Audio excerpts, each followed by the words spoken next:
party on West, there's just one way to handle the killers and the spoilers, and that's with a U.S. Marshal and the smell of Gunsmoke.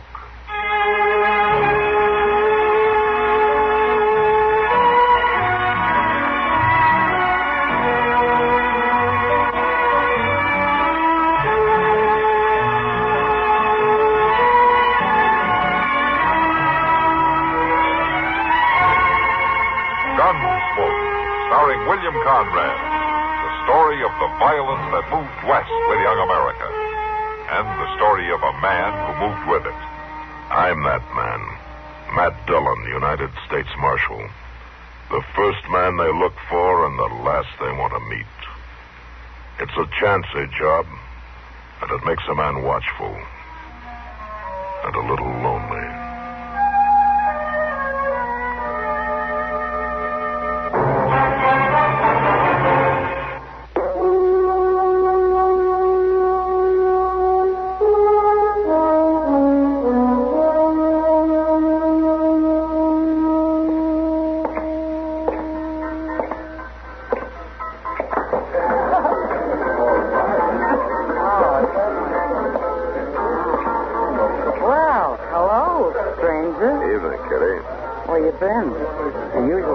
Your face in here more often than this would scare my customers. Oh, you complaining? No. It usually coaxes them into buying another drink. Well, speaking of drinks, Kitty, Sam? Yeah? One for the marshal. Sure, Kitty. Something the matter, Matt? Oh, no, nothing the matter, Kitty. It's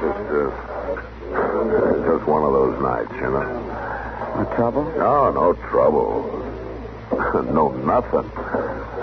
Oh, one of those nights. Yeah. Here you are, Marshal. Oh, thanks, Sam. You know, sometimes, Kitty, I think if I have to play one more game of checkers with Doc, Oh, so that's where you've been. Sometimes you find yourself listening to the silence. Maybe you shouldn't have complained. Oh, why? Here comes something. Chester was Tom Carl's, and he's probably looking for you. Oh, Kitty. Dillon, Tom Carl's here just come over to office. I didn't know if I ought to bother you about it or not. Well, I see you made a decision, Chester.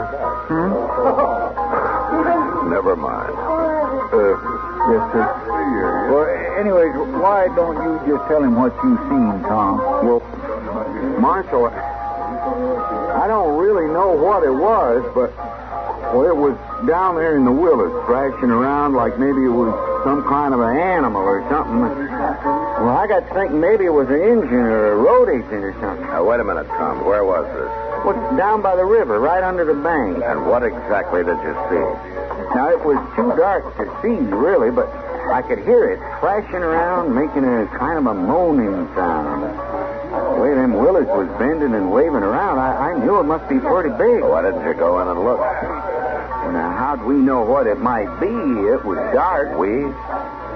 Well, me and a young lady, we just left there quick, Oh, I see. Now, just where was this, Tom? Well, out by the point, just west of town, Yeah, I've heard about the buggies being parked out there.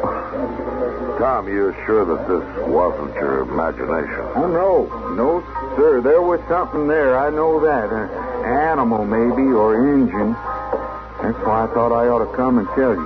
Are you sure it wasn't some friends of yours playing a trick on you and your young lady? No, ma'am. They'd have showed themselves. I know. I think you ought to go look, Marshal. All right, Tom. Chester, go get a lantern, will you? Yes, sir. Come on, Tom. I suppose it sounds kind of silly. Well, Matt, you were starved for excitement. Yeah. Some excitement, huh? You know what it sounds like to me? No, what? I think you're going on a snipe hunt.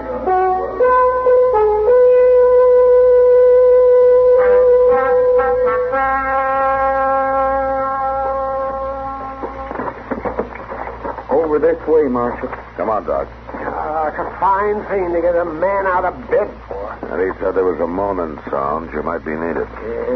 Probably some blamed drunken cowboy. You had nothing better to do. What about sleeping? It's near midnight. You're always complaining about not being able to sleep anyway, Doc.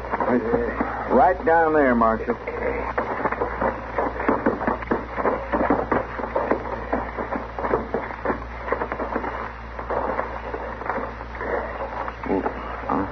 I don't see anything now, but it was right down here. All right. Chester, bring a lantern, huh? Yes, sir.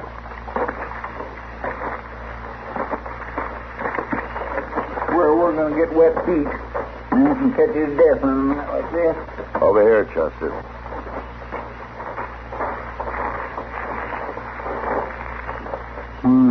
Gracious. You find something, Matt? Yeah, something for you, Doc. Come over here. My golly, Mr. Dillon. You recognize him? Yeah. Old Tug Marsh. That trapper who went through here with his partner last fall. Just hold that lantern a little bit higher there, will you, Chester? Sure, Doc. That's better right there. I declare I never would have recognized him. What could have done that to him, Mr. Dillon?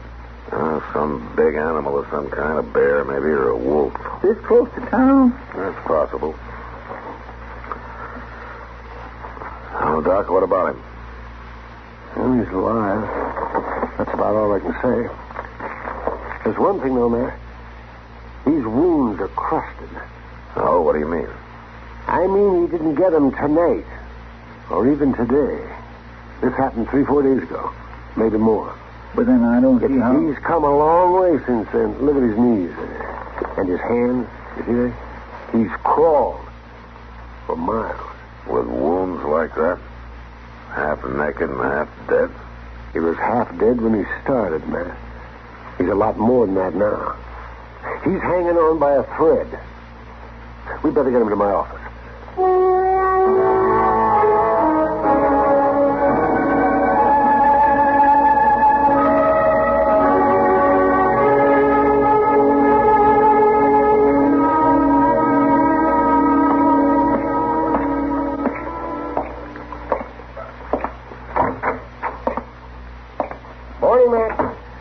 Doc, how's the patient?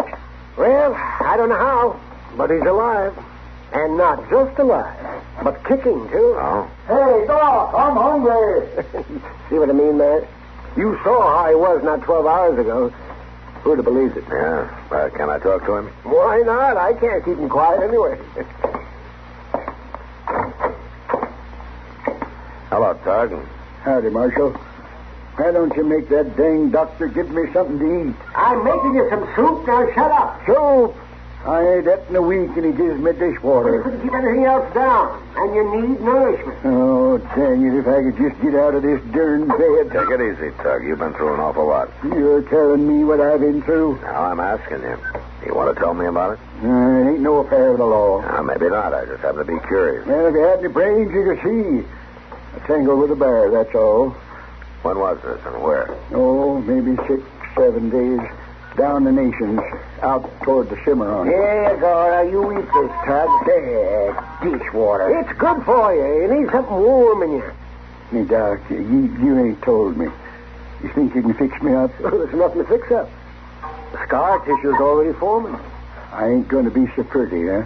Oh, well, that bear took half your scalp and a good part of your face. So there's nothing I can do about that, Tug. Well, I never was too handsome anyways. But that's all right. I'm a trapper, not a drummer. And them Cheyenne squaws ain't scared off by a few scars. What about my arm? You lost some muscle, but you'll have some movement left. Tug, the main thing is that you're alive and mending. Here, now, take some of that soup. With rest and a little food, you'll be walking around again in a few days. Maybe trapping again in a month. I got something to do first. Tug, tell me what happened, huh? I told you I tangled with a grizzly. Walked into him in this thicket, and the critter attacked me before I get my gun up. Finally killed him with my knife, but not before he chawed me. What about your partner, Billy Adams? Yeah, he couldn't wait. Couldn't wait? Found me near dead. Done what he could, but wasn't much. we both figured out of the corner. And there's hostiles around. Comanches. He's nervous, I guess. Sitting beaver alone with a dying man on his hands. Only I wouldn't die for him so as he could bury me and have done with. You mean he left you? Next morning, he took everything. Didn't even leave me a knife to slip between my ribs. Now, you wouldn't do that to an animal, now, would you, Marshal? Just leave him to die alone in the wilderness? You'd slit his throat for him at least. But Billy wouldn't do that for me. And that's when I decided. What? That I wouldn't die. That I'd come after him. I'd live to find him. So I started crawling. 5 days on my hands and knees without food or water. And when I find him, I'm going to kill him. But not fast. No, slow.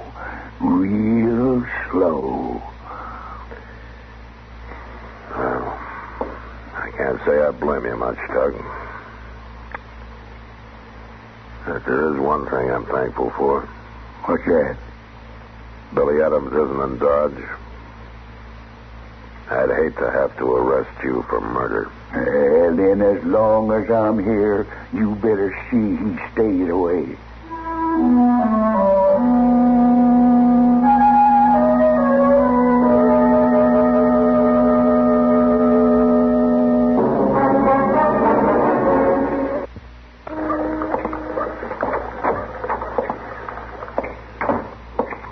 Well, Matt, you're late.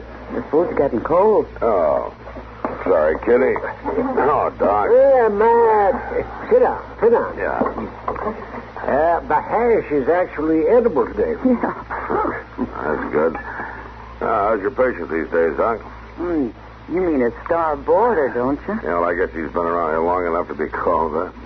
3 weeks.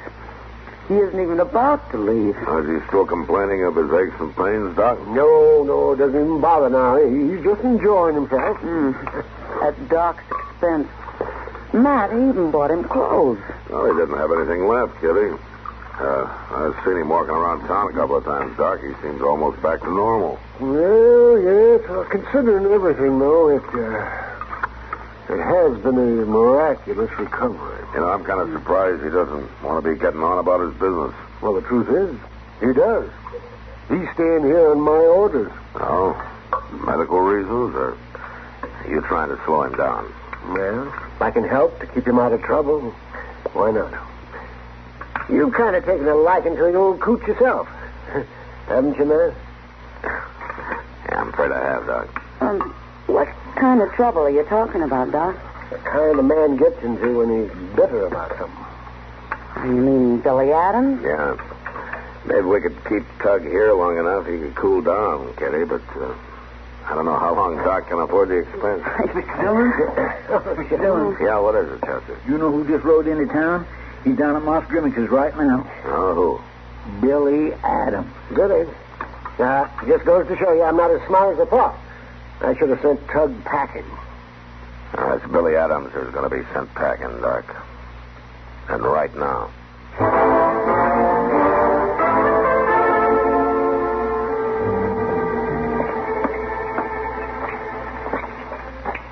Hey, Moss. Oh. Hello, Marshal. He's out back, shoeing his horse. You didn't tell him anything about Tug being here or alive, huh? Wasn't my business to, Marshal. Good.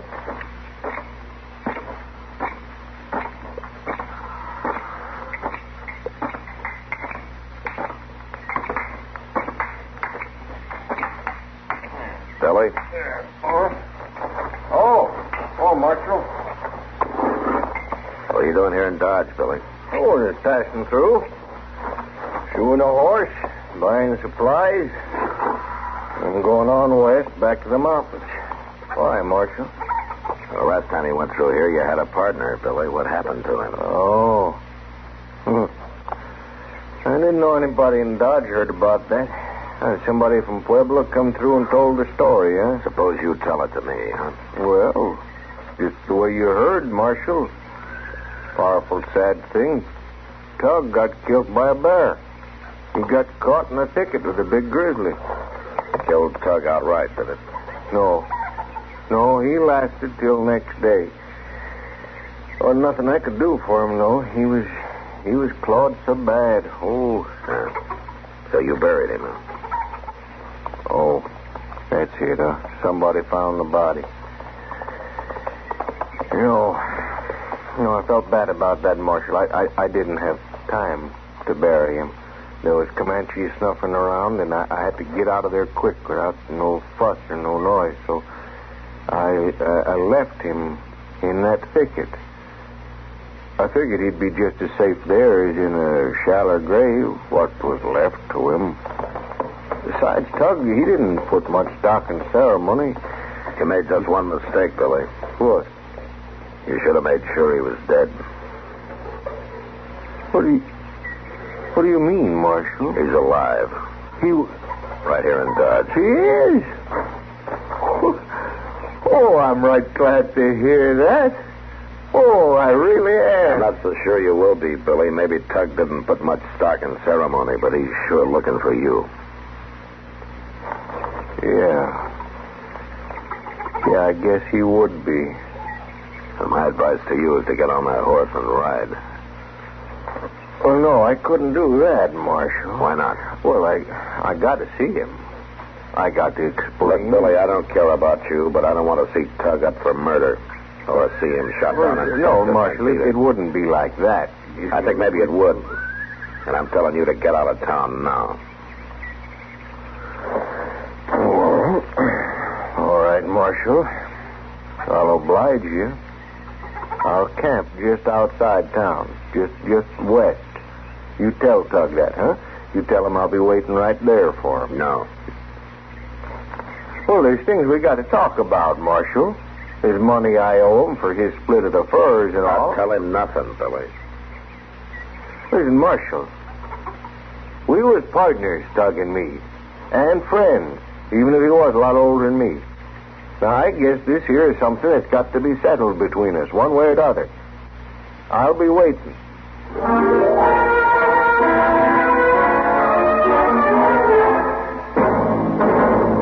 Mr. Dillon! Yeah, Chester. Did you see Billy? Did you tell him? Yeah, I told him. Well, the whole town's all excited, Mr. Dillon, holding their breath to see what's going to happen. Chester, you didn't tell him. I didn't have to tell nobody. Plenty of folks seen him riding right down Front Street. And I suppose Tug knows. I don't know. He's up there, Doc. Is that where you're going? Yeah. You reckon there'll be a shooting, Mr. Dillon? Not if I can help it, Chester.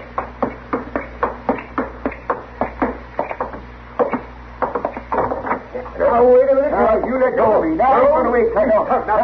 Oh, Matt. Oh, I'm glad you're here. Now, don't try to stop me, Marshal. Get out of my way. I see you've heard the news. Yeah, I heard all right. Ain't nobody going to stop me. You don't even have a gun. You're going to tackle him with your bare hands? Maybe you will. I could break him in two. Well, he's got a gun, so maybe you better think it over, huh? Nothing you can say is going to stop me, Marshal. Now, wait a minute, you obstinate old fool. Billy was your partner. He was your friend, so he deserted you. All right, maybe you got a cause for a grudge. Maybe. All right. But what good's it going to do for one of you to get killed just to satisfy your need for revenge? Tug, he wants to give you your half of the profits from the furs and trapping outfit. You talked to him? Yeah, I did. And he told me his side of it. He thought you were already dead. That's a lie. Maybe it is. But he seemed mighty surprised that you were alive. Sure. And he was glad, too.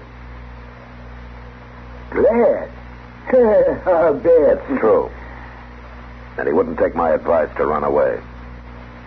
He's waiting for you outside town.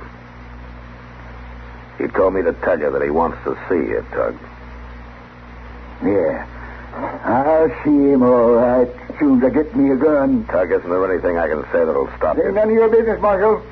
I got a right to go after him, ain't I? Yeah, I guess maybe you have. All right, then. I'm going to find me a gun. Maxwell, what are you going to do? Not much I can do, Doc. They'll tangle sooner or later. I'm just going to be there to see that whatever happens, happens fair.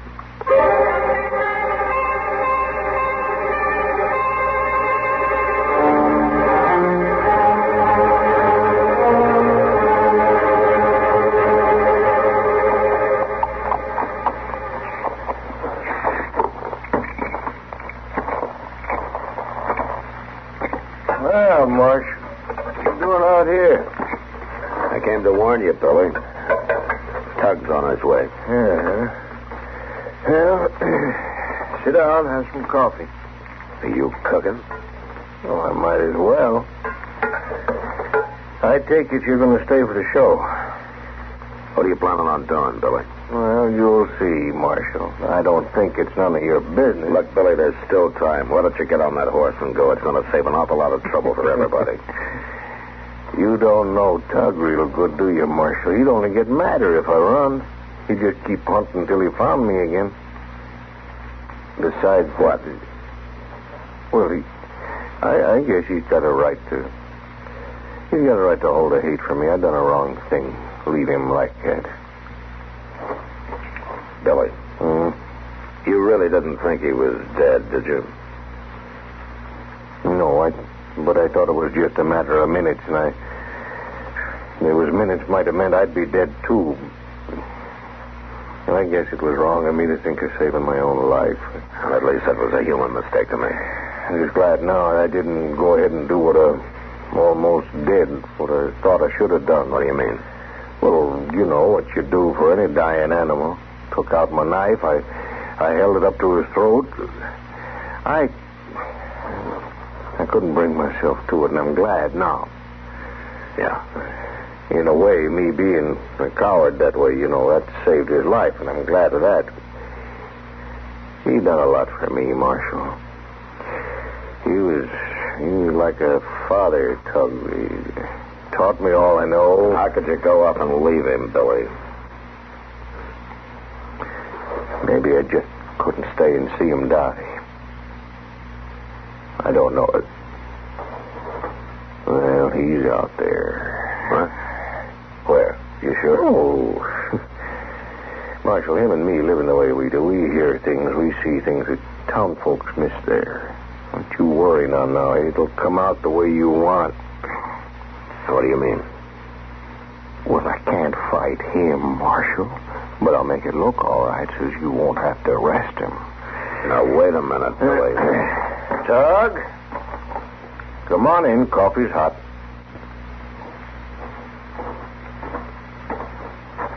Hello, Billy. Biscuits be ready directly, Tug. Now, listen, Tug. Don't worry, Marshal. I didn't even get a gun. I guess I couldn't have used it if I had. Billy, a trapper needs a partner. Good ones is hard to find. You can't expect them to be perfect, not make a mistake or two. Tug, now just pour the coffee, Billy.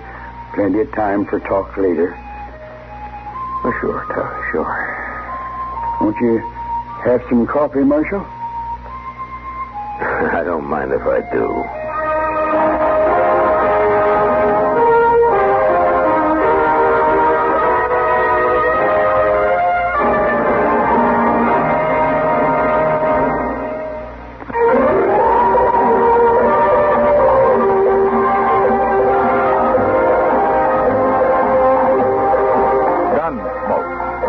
And directed by Norman MacDonnell, stars William Conrad as Matt Dillon, U.S. Marshal.